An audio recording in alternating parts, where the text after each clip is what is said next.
probably done some. Or, hey, well, maybe some people, hey, you're the valedictorian. Maybe that happens at least to a couple people probably, but for the rest of us, usually not good. So God's like, hey, you three, come here.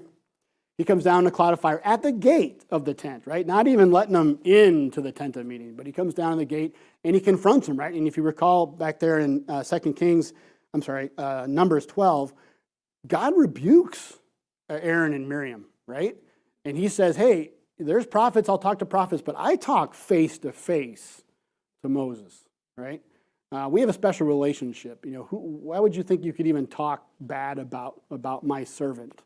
And so he, in his anger, he leaves, right? Cloud goes up, and then they all stop and look, and Miriam's like, what? What? And she has been afflicted with leprosy, right? Aaron cries out, you know, oh no, we're sorry. He repents for them both. And then Moses asks the Lord, and the Lord says, okay, you know, send her outside the camp, outcast, right? Cast her out of the camp for 7 days, and then she'll be healed. And that's what happens. So she goes out of the camp for 7 days and then not healed. How about humbling, right? Very humbling. You imagine the people in the camp, hey, why aren't we moving?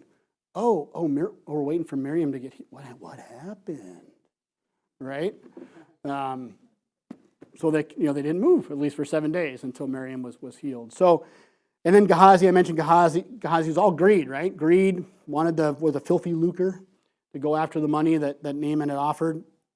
And then the third kind of incident of leprosy that the Jewish people then would equate this to judgment from the Lord is Uzziah, which is found in 2 Chronicles in the Holy of Holies, and not okay, right? So 80 priests, and the Bible calls them valiant priests. And I thought, why would he call them valiant? Well, probably because if they're going to go confront the king can just have them all killed. So the 80 valiant guys risking their lives go in there and rebuke. As I mentioned, that you can start to see it on the extremities, the legs, arms. It begins to spread. It gets hard and scaly. Sometimes it turns white.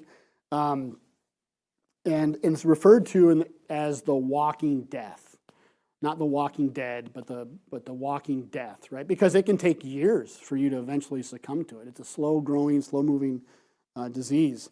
In its day, it was considered incurable. Today, we do have treatments. So when people get the disease, there are some treatments if we catch it early enough that we can mitigate the effects. It is a bacterial infection, so it's tough, but it can be treated. There's still cases of it today, by the way.